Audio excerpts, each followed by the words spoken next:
नमस्कार मीरा भाईंदरकरांना.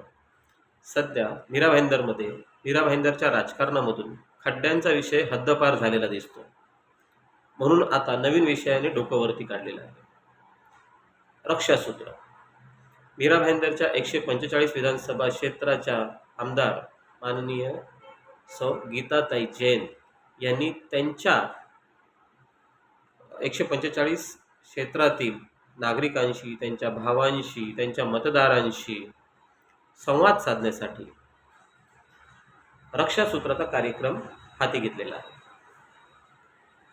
एखादा आमदार किंवा एखादी व्यक्ती, एखादी स्त्री जर आपल्या मतदारांशी संवाद साधत असेल, तेही रक्षासूत्राच्या माध्यमातून, तर तुम्हाला किंवा इतरांना अडचण ती काय?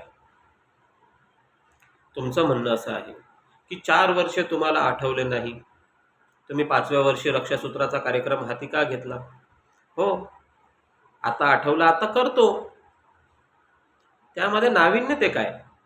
किंवा याच्यामध्ये पोटात कळ येण्यासारखं ते काय? तुम्हीही करू शकता. त्यांना तरी आठवलं आहे, तुम्हाला कधी आठवणार?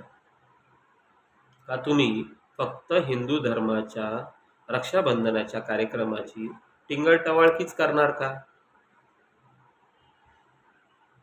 विशेष आहे, एखादा आमदार आपल्या परिसरातील नागरिकांशी संवाद साधण्यासाठी एखादा उपक्रम हाती घेतो, आणि किती छान उपक्रम आहे.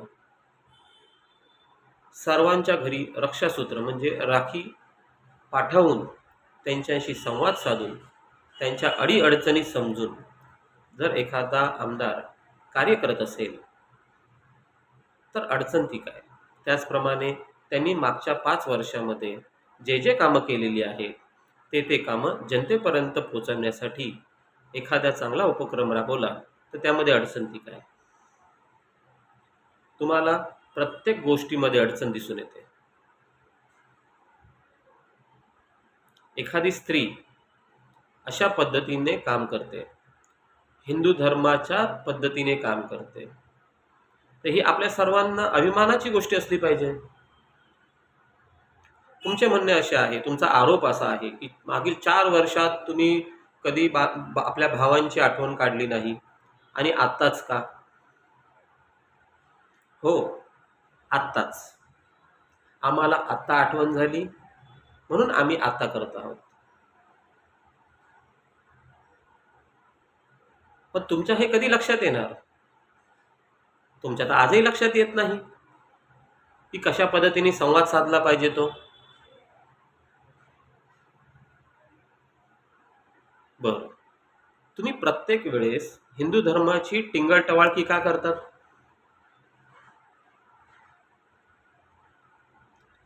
बरं, तेही असू द्या. मागे एक असा विषय झाला होता की काही महिला एका पोलीस स्टेशनमध्ये गेल्यात, आणि त्या ठिकाणी त्यांनी सांगितलं की आमच्यावरती अन्याय होत आहे, आणि विविध प्रकारे त्यांनी ते सांगितलेलं आहे. मला पुन्हा तसं काही सांगण्याची गरज नाही. गीता जैन यांनी स्पष्ट सांगितलं होतं, 2 गोष्टी स्पष्ट सांगितल्या होत्या. महिलांचा अपमान झाला नाही पाहिजे, महिलांवरती अन्याय झाला नाही पाहिजे, आणि जो दोषी आहे त्यांच्यावर कारवाई झाली पाहिजे. आता मला असा प्रश्न पडतो, आता साहेब असं पद्धतीने बोलू शकतात का की जे हिंदू धर्माच्या एका सणावरती टिंगलटवाळकी करणं, एका स्त्री जो उपक्रम हातामध्ये घेते त्या उपक्रमाबद्दल वेगवेगळ्या पद्धतीने कमेंट्स करणं, आता महिलांचा अपमान होत नाही का?